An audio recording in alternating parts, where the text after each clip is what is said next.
It's an outside edge, straight to the fielder.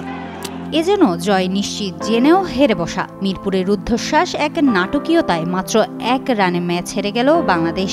West ইন্ডিজের বিপক্ষে সিরিজের দ্বিতীয় ওয়ানডেতে সুপার ওভারের মতো উত্তেজনায় ভরা মুহূর্তেও যখন জয়টা একরকম ধরাছোঁয়ার মধ্যেই ছিল, ঠিক তখনই চাপে গলে গেল টাইগাররা। ম্যাচ শেষে জয় নয়, বরং বুক ভরা হতাশা নিয়ে মাঠ ছাড়তে হলো মেহেদী হাসান মিরাজের দলকে। এর আগে টস জিতে ব্যাট করে 7 উইকেটে 213 রান তোলে বাংলাদেশ।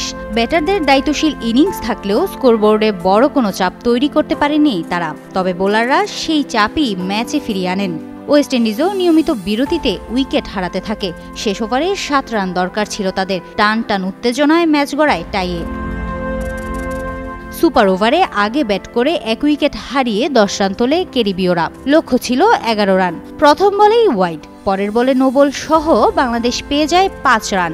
তখন জয়ের জন্য দরকার ছিল মাত্র 5 বলে 6 রান, হাতে 2 উইকেট। সেখান থেকেই হলো সর্বনাশ। ব্যাটাররা চাপে খেয়ে হারিয়ে ফেলেন। বাজে সিদ্ধান্ত আর ব্যর্থ শটে মাত্র 3 রান তুলতেই শেষ হয়ে যায় ইনিংস। 9 রানেই থামে বাংলাদেশের চেষ্টা, হেরে বসে 1 রানে।